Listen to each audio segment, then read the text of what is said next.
Feliz tarde, mis queridos socios de aprendizaje. Bienvenidos a Learning Talks. Cita conmigo los días miércoles a las 7 de la noche, hora de Nueva York. Recuerden que pueden ver este programa a través de YouTube, si quieren repetirlo, o ver cápsulas anteriores y espero que posteriores, si Dios me da vida. El día de hoy voy a hablar sobre el aprendizaje para la felicidad. Ustedes se habían dado cuenta, por ejemplo, que nuestro ser como ser biológico no ha evolucionado en más de 100.000 años. Somos el mismo hombre de hace 100.000 años o más. ¿Habían pensado en eso? Interesantemente, sí hemos evolucionado, por ejemplo, en lo cultural, en lo académico, en el saber. Ahora sabemos un poco más que lo que sabíamos hace 100.000 años. Y parece que el conocimiento, las habilidades, las actitudes y los valores van desarrollándose de forma habitual. Yo siento que nosotros aprendemos a ser felices con base en esos conocimientos, esas habilidades, esas actitudes y esos valores que vamos aprendiendo. Y todo lo que es humano, al modelar conductas superiores, podemos evolucionar, y al evolucionar como cultura, evolucionamos como seres pensantes, como seres sintientes, como seres emocionales. Me parece que somos una maravilla. Si nosotros podemos comprender los beneficios que nos da el saber y las posibilidades que nos da la convivencia social, entonces siento que la felicidad es posible. ¿Qué opinas al respecto? A ver, escucho su reflexión. Yo diría que aprender te va dando un empoderamiento importante en tu vida como ser humano. Y saber que no sabemos suficiente es muy importante para poder continuar en el aprendizaje que nos va a volver mejores personas en muchas cosas. Qué bueno, qué bueno. Se me ocurre crear una especie de rito diario de declaración de ignorancia. Como ustedes saben, ese es uno de los doctorados que yo poseo. Soy doctor en la ignorancia. Qué bueno, Tili, muy bueno. Gracias por eso. A ver, Luis, ¿qué te viene a la mente cuando escuches esta conversación? Me llama la atención la capacidad que tenemos por sentir felicidad al aprender algo. Me parece, no había hecho ese análisis anteriormente y me parece muy afortunado, porque de otra manera no tendríamos este gusto por el progreso, por el aprendizaje, por el crecimiento. Fíjate que yo observando una práctica tuya hace algún tiempo atrás, que descubriste el patinar como una práctica habitual. De hecho, empezaste a patinar habitualmente, a diario, y esa práctica te hacía feliz. Cada vez que llegabas con los patines en la mano, llegabas feliz. Y llegaba además destortillado porque o te habías caído, te habías golpeado una rodilla o la cabeza o algo de eso, pero esa práctica te hizo feliz. Cuando nosotros aprendemos, por ejemplo, un nuevo valor, se imaginan, a ver, ¿cuál es el último valor que ustedes creen haber aprendido? A ver. Dicen que los valores se aprenden, así que tiene que haber un último valor que han aprendido. ¿Que no supiéramos antes? Ajá, un valor nuevo que aprendieron en los últimos tiempos. A estar sola, El valor de la soledad, oye, muy bueno. a gozar conmigo misma. Muy bien, excelente, el valor de la soledad. Sí, ¿te acuerdas la canción aquella de George Mustaki? Yo nunca estoy solo, estoy con mi soledad. Entonces, muy bueno, me encanta. A ver, ¿qué más? A ver, Luis, ¿algún valor que te venga a la mente que has adquirido en los últimos tiempos? Pues eso que hemos conversado anteriormente relacionado con la microdisciplina los microhábitos y es Ay, el valor de la disciplina en pequeño. no me quiero levantar en este momento, pero aquí detrás de mí tengo un micro hábito que aprendí al lado tuyo. Yo agarré y me rodeé de pesas y de tiras de ejercicio para que habitualmente levantarme del trabajo y hacer ejercicio durante unos minutos. Y ese micro hábito lo adquirí gracias a que tú trajiste esa nueva disciplina a tu vida, tú la compartiste y yo lo adquirí. Por ejemplo, mira la mía, te comparto mi microdisciplina, tomar agua. Bueno, este helado, pero justo recordemos. muy bien. Fíjate que yo aprendí a darle valor a escuchar la naturaleza, a escucharla. Antes la observaba con detalle, pero no la escuchaba mucha atención. Ahora le doy mucho valor a escuchar. Me di cuenta que yo vivía en una casa que tiene gran silencio y que está rodeada del ruido de la naturaleza. Me encantó darle valor a eso. Cuando nosotros aprendemos a darle valor, empezamos a darle valor a nuestros sentidos también. Entonces, otra cosa que le doy valor ahora más que nunca a esta nueva edad es a los ritos. Me encanta, me doy cuenta de que le doy gran aprecio a la ritualidad. Ustedes, por ejemplo, seguramente tienen un rito matutino, ¿sí? ¿Sí? En el caso tuyo, casi que presumo que es el rito de la oración temprana. Luis, ¿es así? Ajá. Y creo que en el caso de ti también va por el mismo camino, meditación y oración. Esos ritos, muchas personas no los juzgan con el valor que tienen que ver con la supervivencia, no con la sobrevivencia, sino con la supervivencia, con el vivir de una forma superior. Y además te permiten convivir y proyectarte. Todo eso hace que tú aprendas valorando lo que es el saber, aprendas y eso te hace más feliz. Qué maravilla, ¿verdad? Es extraordinario lo que nos trae todo este valorar que hemos hablado. Por ejemplo, muchas personas, ahora yo antes tenía la costumbre de leer varios periódicos temprano en la mañana. Leía los diarios de España, Alemania, Italia, Francia, los Estados Unidos y en mi país Venezuela cuando había diarios. Y a veces incluso escuchaba las noticias de tres fuentes. Ahora eso lo dejé a un lado, ya no lo hago en horas tempranas, ahora ese bloque lo moví completamente para estar como más preparado para que las noticias simplemente las escuche sin que me afecten. Al principio, cuando las escuchaba tan temprano en la jornada, me afectaban lo físico. Yo aprendí entonces a través de escuchar con cuidado las noticias a que la noticia no se convirtiera en parte de mí. Porque me daba cuenta de que cuando escuchaba noticias agresivas, yo mismo parecía que me convertía en un transgresor y me agredía a mi prójimo. Y claro, ustedes saben cuál es la más prójima de mis prójimos. La más prójima de mi prójimo es mi mujer y eso no es muy bueno. Entonces, nosotros, hay quien dice que nosotros los seres humanos somos los únicos seres vivos que agredimos a nuestros congéneres. Entonces, en este caso, aprender a no agredir es parte de la felicidad. Y las agresiones son múltiples. A ver, ¿qué tipo de agresiones conocen ustedes? La física. Ajá, muy bien. ¿Qué más? El contacto visual agresivo. Lo dijiste, tú dijiste dos, la verbal y la visual. Muy bien.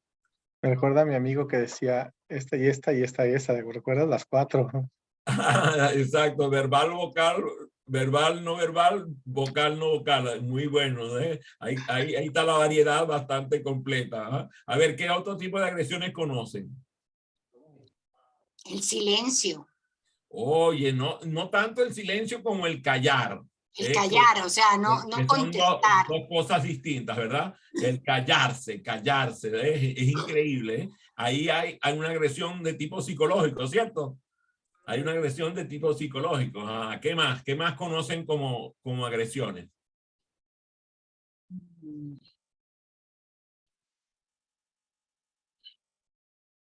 A ver, un ejemplo de agresión que ustedes conozcan. Quitarle el control remoto de televisión al esposo.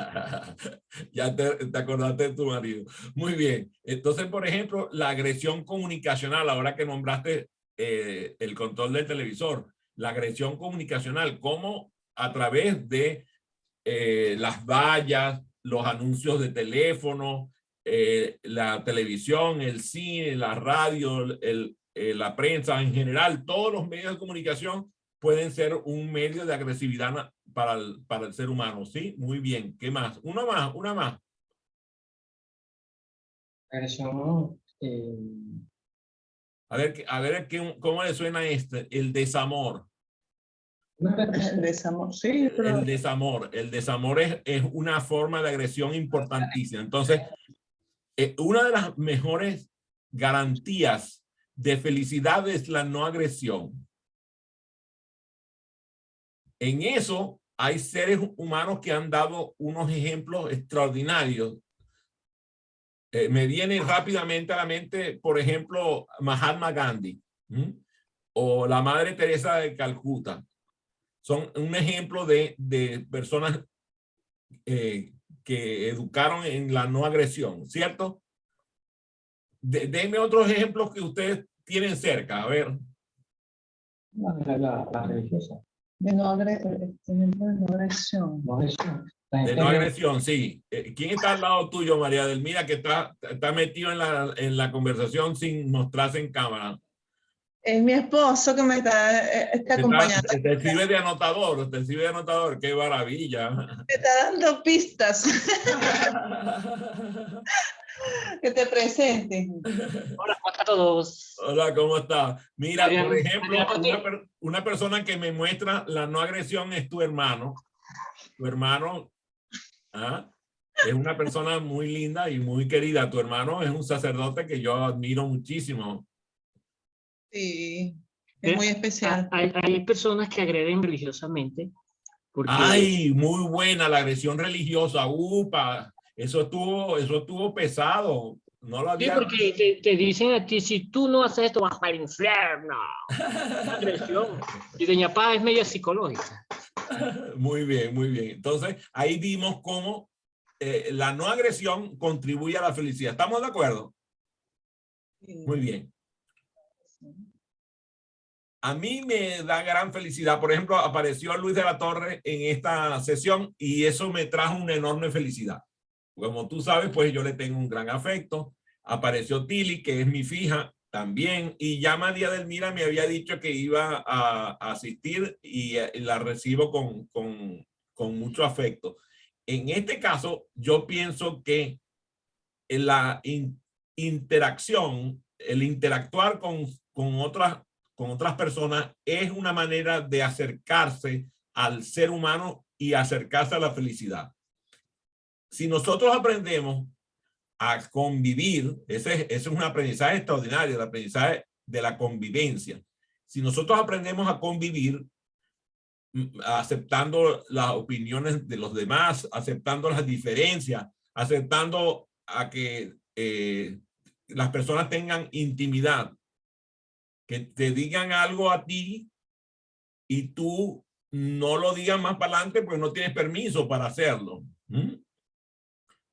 Y yo, que soy un impertinente casi que incorregible, he tenido que aprender para mejor convivencia a callar lo que no tengo que decir. O sea, un momentico, no tengo permiso para decir cosas que son íntimas, pero claro, es que a veces el discernimiento entre el bien y el mal no me da la cabeza para saber qué es lo que puedo decir y qué es lo que no puedo decir.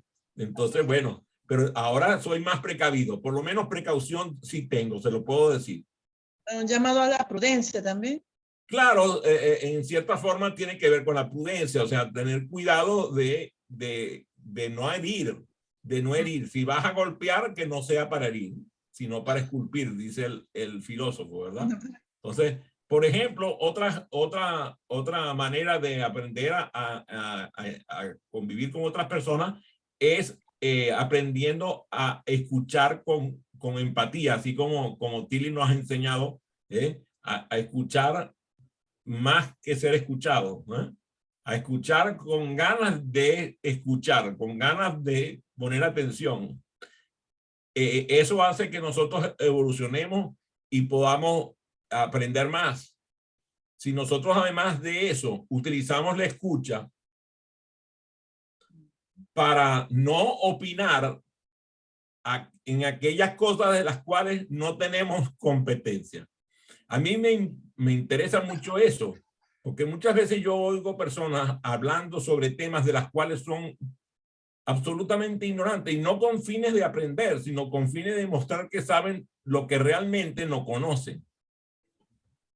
Y esa es una forma de agresión. Cuando empiezas a ser impertinente porque estás hablando de lo que tú no sabes nada. Y sabes que no sabes, que es lo mejor de todo, ¿no? Lo peor, mejor dicho, lo peor de todo. Y nosotros nos volvemos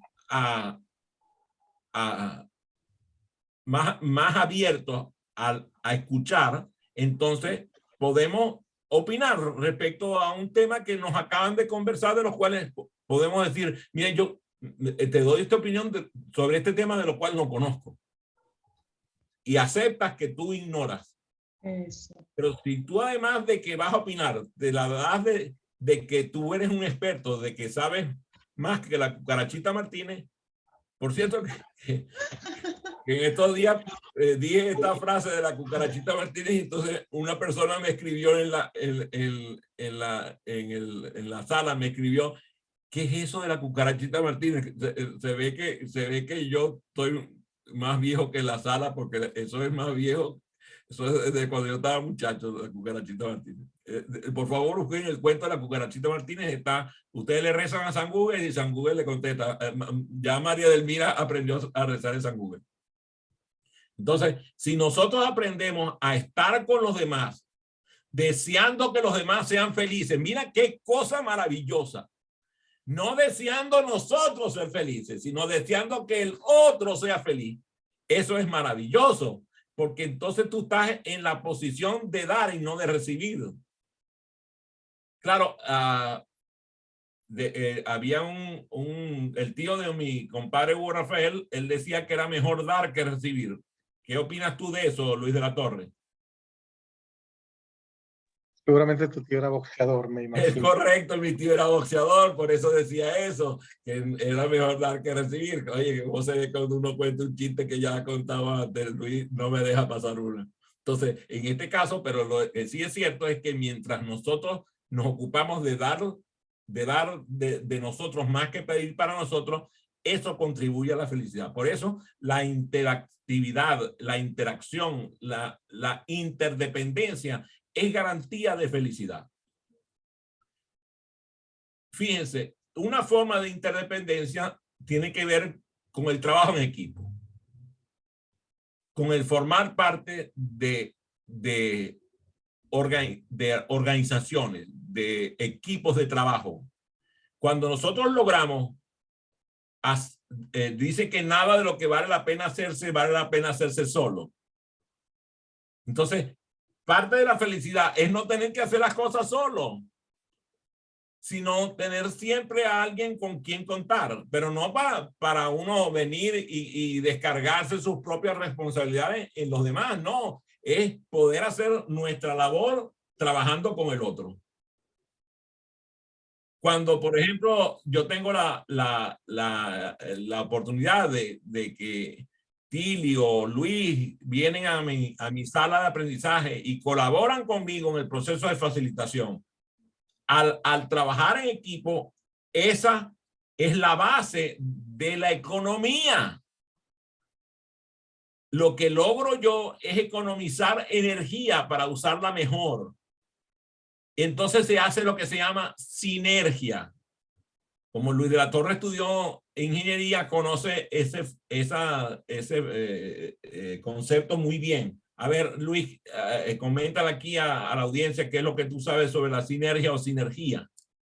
Yo lo que sé de ese tema es, lo puedo explicar con una metáfora del cabello, como si uno agarra el cabello de una, bueno, más bien vamos a poner los cavernícolas, agarraba el cabello de la mujer y la arrastraba. Si agarraba de un solo cabello, pues nomás lo rompía, pero todos los cabellos juntos hacen mucha más fuerza y son capaces de lograr un trabajo diferente. Igual los amigos. Tu ejemplo me parece el ejemplo más troglodita que he escuchado hoy, pero digamos que muestra lo que es la fuerza de la sinergia. En este caso, el poder trabajar en equipo y, por ejemplo, una de las cosas que contribuye al trabajo en equipo es a tomar decisiones.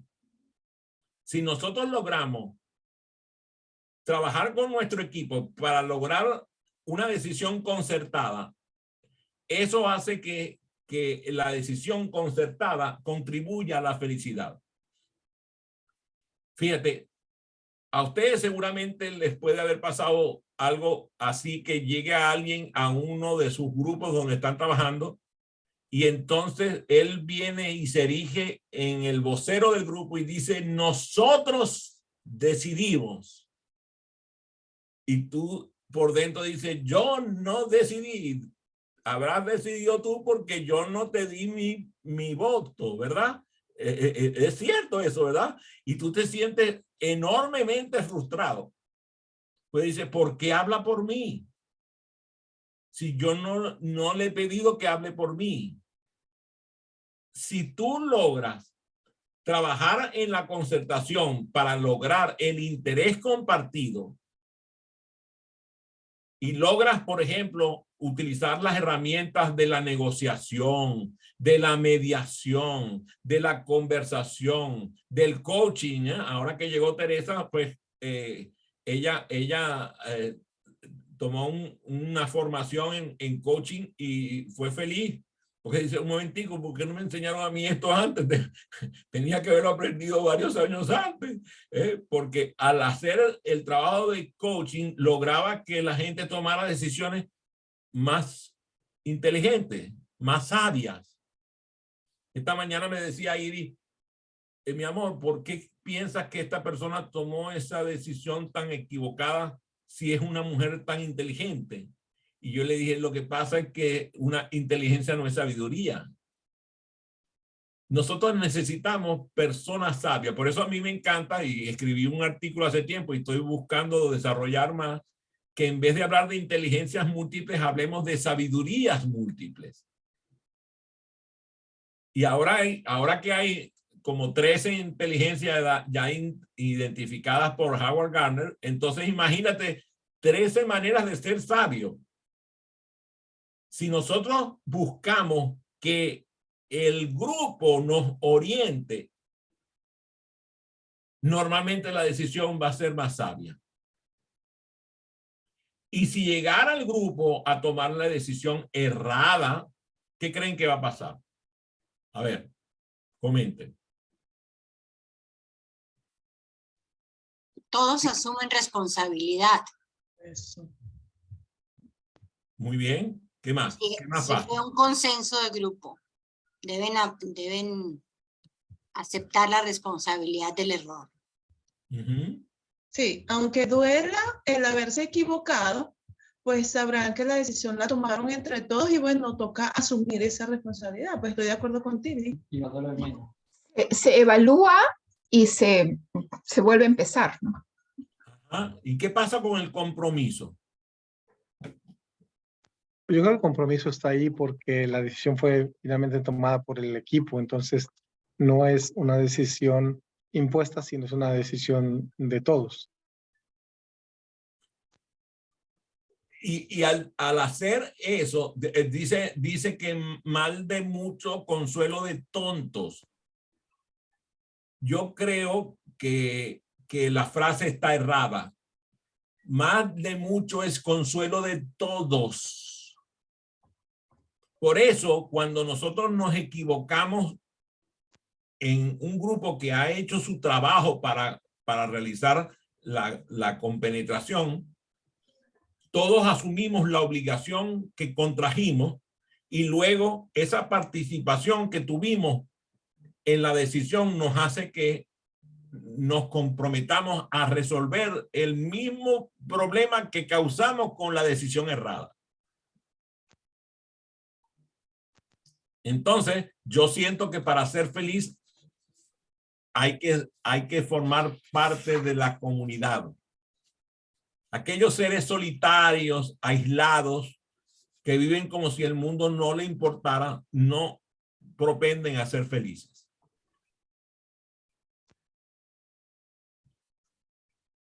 Hay un elemento que la comunidad ha logrado algunos éxitos relativamente importantes en los últimos tiempos, pero que tristemente no se resaltan, que es los éxitos con el ambiente.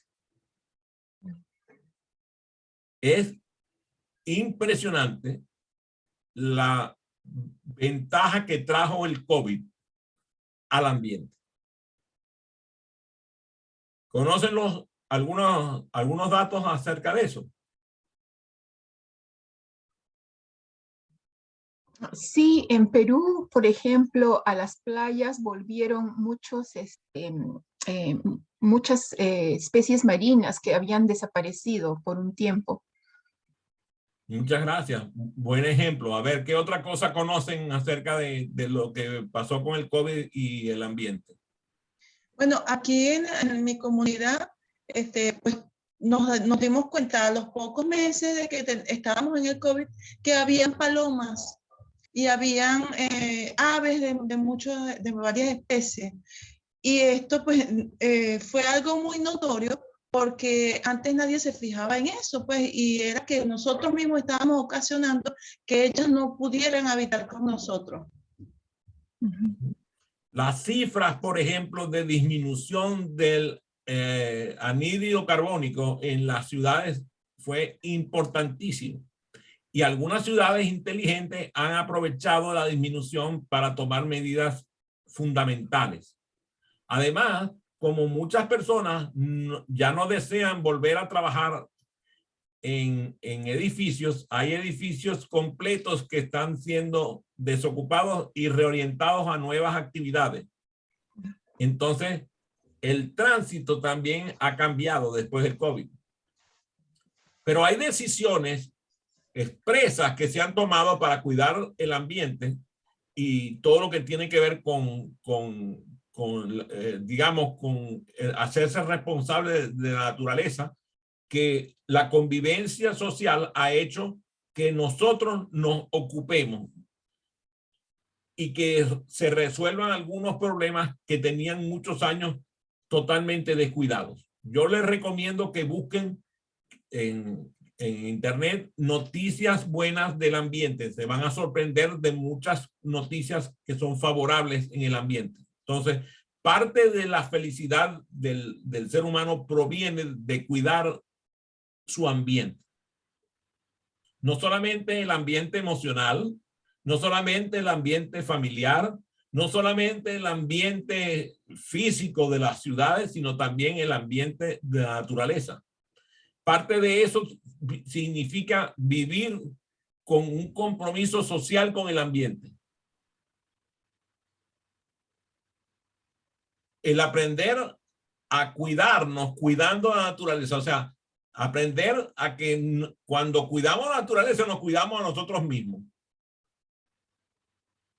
Y allí, por ejemplo, viene un elemento de la felicidad, que es el cuidado de la persona, el cuidado de la salud, el cuidado de la seguridad personal. Si nosotros logramos que haya un cuidado del ambiente y haya un cuidado de la persona, empezamos a hacer cosas maravillosas. Por ejemplo, aquí en la ciudad donde yo vivo, en Germantown, Maryland, se ha incrementado la actividad física de los habitantes a raíz del COVID. Y ustedes dirán, oye, pero ¿cómo es eso? Si al contrario la gente se alejó de los gimnasios. Sí, se alejaron de los gimnasios, pero se acercaron a la naturaleza porque como no podían salir, entonces tenían que ir a los espacios libres, que donde no tenían problema de distancia porque eran espacios abiertos. Y aquí, gracias a Dios, hay una enorme cantidad de parques. También pasa allá donde vive Teresa, donde los espacios son enormes y hay momentos en los cuales tú sales a caminar y no te consigues con nadie y hay mucha gente fuera. Entonces lo que ha sido es que ha crecido la actividad física de cuidado personal. Además, estamos viendo gente, por ejemplo, tú, Tili, también creo que Teresa, sí, Teresa también, están acudiendo a actividades de yoga de la risa. Fíjate qué interesante, no es casual que creo que Francisco todavía no ha tenido la oportunidad de asistir a una de las sesiones, ¿o sí? Sí, también, bueno, imagínate, y Luis también, sí. Ya asistió también a una, todavía no, ¿y qué te dice María Delmira? Todavía no, muy bien, los invito porque de verdad es impresionante cómo ese cuidado del bienestar personal contribuye a la felicidad. Yo recuerdo una declaración de Tili de que ese momento que ella vive al lado de nuestro querido Ernesto Barazarte, cuando acude los domingos a la cita del yoga de la risa, le contribuye a que la semana tenga un inicio maravilloso. Lo mismo está haciendo así con la cabecita Teresa. Entonces, ese bienestar físico contribuye al bienestar psicológico y contribuye a las expresiones de cariño, de afecto, de amor a la vida. Ese aprender a cuidarnos a nosotros mismos contribuye a la felicidad. Eso es aprender a ser feliz. Cuando tú, por ejemplo, tienes tus valores de glicemia, de triglicéridos, de colesterol, todos los valores esos que te dan en los exámenes de laboratorio, ¿verdad?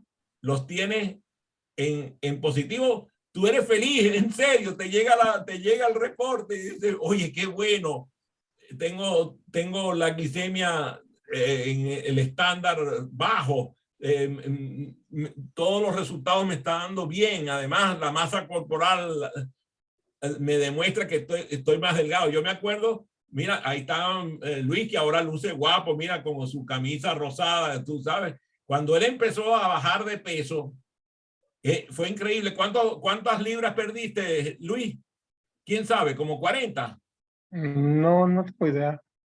Pero debió perder bastante. Sí, en serio, perdió mucho peso. Tú ves las fotos y es impresionante. Pero que él no se preocupó por bajar de peso, se preocupó por tener actividad física diaria. Y mucha de esa actividad física ocurrió en la pandemia. Cuando, por ejemplo, Francisco empezó a hacer sus caminatas, él pensaba que iba a caminar 15 minutos, resulta que ahora está caminando 45 minutos, una hora, y ni cuenta se da. Más bien tiene que acordarse, no, si tengo que volver a mi casa, yo tengo trabajo, tengo que volver. Las caminatas se hicieron parte de su felicidad.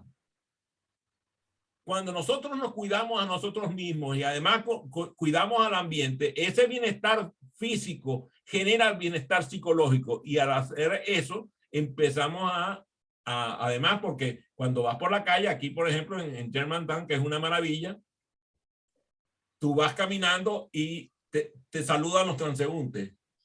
Buenos días, ¿sabes? Y en el vecindario pasa lo mismo. Y entonces empieza el efecto espejo. Y ahora yo, por ejemplo, yo no espero que me saluden. Por ejemplo, está mi vecino de 4 casas más allá y lo estoy saludando desde aquí. Y como él es de origen africano, no le importa que yo le grite. Los gringos no les gusta mucho que le grite, pero este no le importa, este es africano.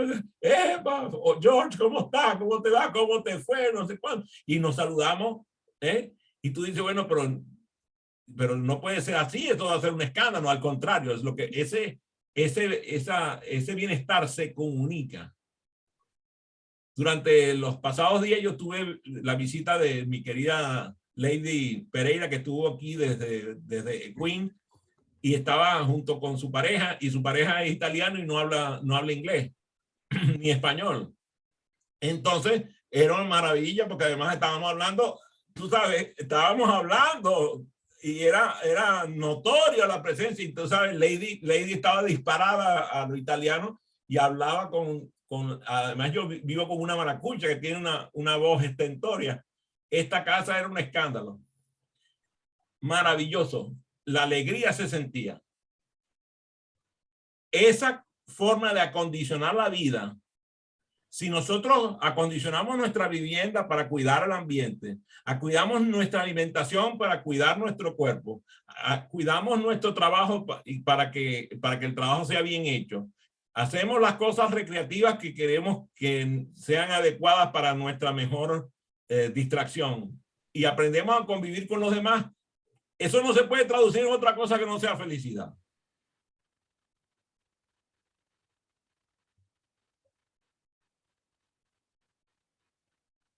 Cuando nosotros queremos aprender a ser felices, tenemos que ocuparnos de aprender a aprender, de aprender a hacer, de aprender a convivir y de aprender a hacer. Mientras la persona, dense cuenta, mientras la persona es más culta, tiene más posibilidades. No estoy hablando de que sea más que tenga más títulos. Estamos hablando de que aprenda a cultivarse. Y a veces tú te cultivas aprendiendo a cultivar el campo, a cuidar los animales, a cuidar las plantas, a cuidar los cuerpos de agua, a cuidar las flores. Y cuando todo eso te rodea, la felicidad te abruma, te rodea. Es como un polen. Hace algunos años me contaron la historia de un señor que ganaba, todos los años ganaba el premio a que su finca producía la mayor cantidad de frutos y de mejor calidad. Y cuando terminaba el concurso, él agarraba las semillas de su sembradío y las entregaba de regalo a todos sus vecinos. Entonces un señor que vio el gesto dijo, oye, qué extraño, tú estás, el próximo año cualquiera de estos vecinos te puede quitar el título. Dice, no. Pero si yo no le doy la mejor semilla, lo que va a pasar es que el campo vecino va a ser de menor calidad y el polen que va a venir con el viento va a llegar a mi sembradío y entonces mi sembradío va a bajar de calidad. O sea, a veces hasta por un acto egoísta debemos dar más que pedir. Parte del trabajo está en que polinicemos al mundo con semillas de felicidad. Y ustedes dirán, pero este es un come flores, ¿verdad? Lo que está hablando es una utopía. Yo no creo que es una utopía. La mejor demostración de que no es una utopía es que tengo aquí al menos a 5 personas que me acompañan que están sintiendo lo mismo que yo. Y probablemente aquellos que nos están escuchando por Facebook o por YouTube o por LinkedIn o por cualquiera de las redes o alguna vez escuchen esta grabación podrán decir, oye, ¿verdad? Tienes razón. Si nosotros aprendemos cada uno de estos elementos, como son el aprender a valorar lo que sabemos, a no agredir al prójimo, a la interdependencia, a trabajar en equipo y cooperación, a cuidarnos a nosotros mismos y al ambiente. Y además de eso, nos constituimos en voceros de todo lo que acabo de decir.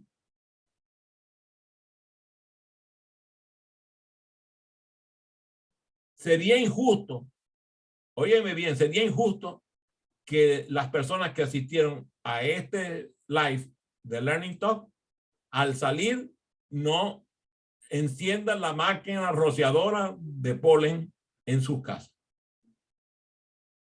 Hablando con al menos una persona acerca de lo que aquí se conversó. Esa es la garantía. Aprender a que la felicidad se afirma con el diálogo con las demás personas. Cuando nosotros buscamos la coincidencia más que la disidencia. Cuando permitimos a través de nuestra comunicación que nuestro mensaje positivo, alentador, extraordinario, llegue a la mayor cantidad de gente posible. Hay personas que no saben cómo tener conexión y pertenencia, como dice Teresa. No saben cómo hacerlo. Entonces nos toca a nosotros buscar afirmar lo que nosotros estamos hablando aquí y lograr que el otro se dé cuenta. Expresarle a través de nuestro amor, nuestro deseo de convivir, la mentalidad del aprendizaje de la felicidad. Hay tanta gente que ha aprendido a la infelicidad solamente porque desconocen el camino de aprender la felicidad. Entonces han aprendido a ser infelices. Y tú les preguntas, ¿cómo estás? ¿Cómo quieres que esté? Tú le preguntas, ¿cómo te sientes? Mal. Tú le preguntas, ¿qué fue? ¿Cómo te fue hoy? Terrible. Y ese mensaje lo repiten y lo escucha quien vive con ellos, quien se consigue con ellos en el camino, con quien habla por teléfono. Entonces, ese trabajo es un trabajo de depredación extraordinario. Las cifras dicen que tú normalmente le comunicas solo a 3 personas las cosas que te funcionaron, que te fueron muy bien. Pero a más de 20 le comunicas las cosas que no te funcionaron ni te fue mal. Entonces, a nosotros, los que tenemos un mensaje positivo, nos toca hacer el trabajo de descompensar ese desbalance de 20 contra 3. Entonces nos toca a nosotros, para poder llegar a 20, para compensar los 20, a los que le dieron una noticia, tenemos que decir, en vez de a 3, tenemos que decirle a por lo menos 7 veces más gente. Cada vez que te pase algo bueno, comunícaselo al menos a 20 personas. Por lo tanto, estos medios, como el Instagram, el Facebook, el Instagram, el YouTube, el LinkedIn, son medios para divulgar. Para que tú puedas multiplicar y entonces a combatir a aquellas personas que tienen mensajes depredadores. Dice Francisco, culturalmente nos han enseñado a privilegiar lo desastroso, lo malo. Así es, pero entonces nosotros establecemos la cultura del lenguaje positivo. Por ejemplo, ahí está mi amiga Bielka Mejía. Ella me conoció hace muchos años, se acaba de conectar a esta sala. Y Bielka, la memoria que tiene de mí es una memoria positiva. Entonces, ¿qué hice yo desde que la saludé? Lo primero que le dije, ven a mi sesión de esta noche que yo voy a hablar sobre el tema de la felicidad. Y aquí está. como dicen en Maracaibo, no aguantó ni una pedía. ¿Por qué? Porque es que cualquiera quiere que le digan un mensaje feliz, no quiere que le digan un mensaje terrible y desastroso. Por eso, la cultura del desastre se combate con la cultura del amor. Parte del trabajo está en lograr que estos conceptos que hoy hemos conversado se divulguen. Preguntas. Doy bienvenida a sus preguntas.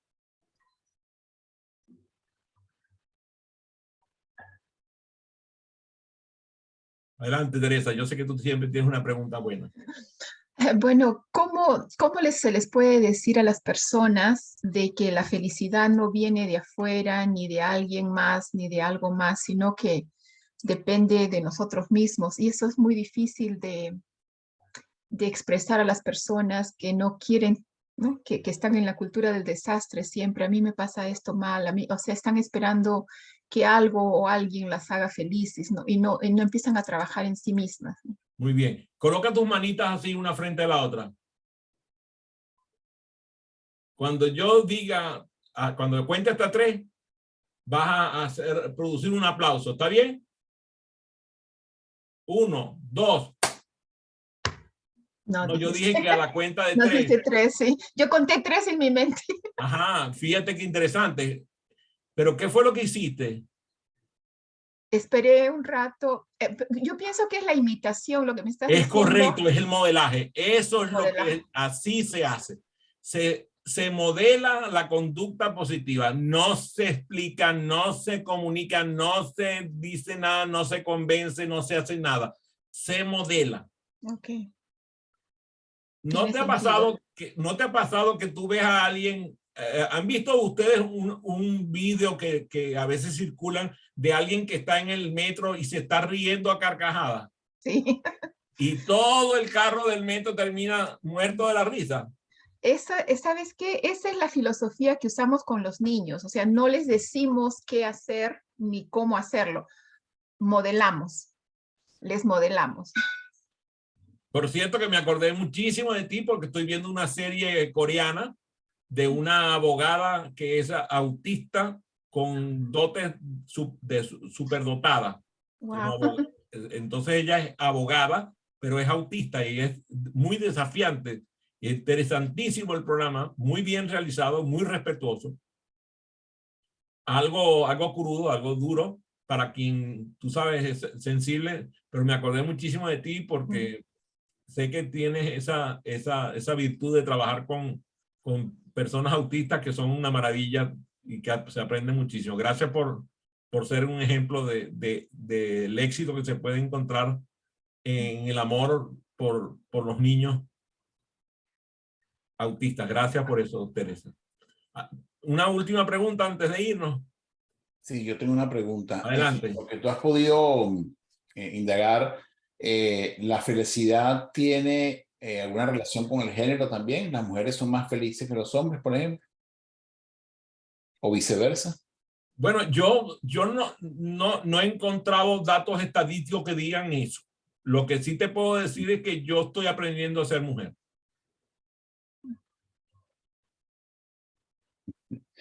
Okay. A desarrollar ¿cómo se llama? Tu lado femenino. Bueno, yo lo llamo aprender a ser mujer porque yo quiero desarrollar las competencias de la mujer que yo no poseo. Porque hay algunas competencias de la mujer que yo noto que contribuyen a que ella tenga mayor felicidad que yo. Pero no tengo datos estadísticos. Hay algunas investigaciones, pero no son concluyentes. Por ejemplo, un país que yo estoy estudiando bastante, por cierto, en este momento estoy leyendo muchísimo sobre eso porque mi hijo y su esposa, mi hijo Andrés Miguel con su esposa Cristina están estudiando el método parental que se utiliza en Dinamarca. Y como sabes, Dinamarca tiene la condición de haber estado no sé cuántos años en la lista, primero de la lista de felicidad en el mundo. Entonces, estoy estudiando, pero no tengo hasta ahora ningún dato estadístico que me diga que hay una diferencia entre los géneros. Yo prefiero estar con el género humano y ahí la pego con todo. Gracias. Así es. Bueno, que tengan una feliz noche. Gracias por haberse conectado. Muchas gracias. Voy a ir Gracias ti, a ver, Lilian, por este espacio. Gracias. vayamos a ver a Lady ahora. Muy bien, dale. Bye. Adiós. Bye. Bye, bye.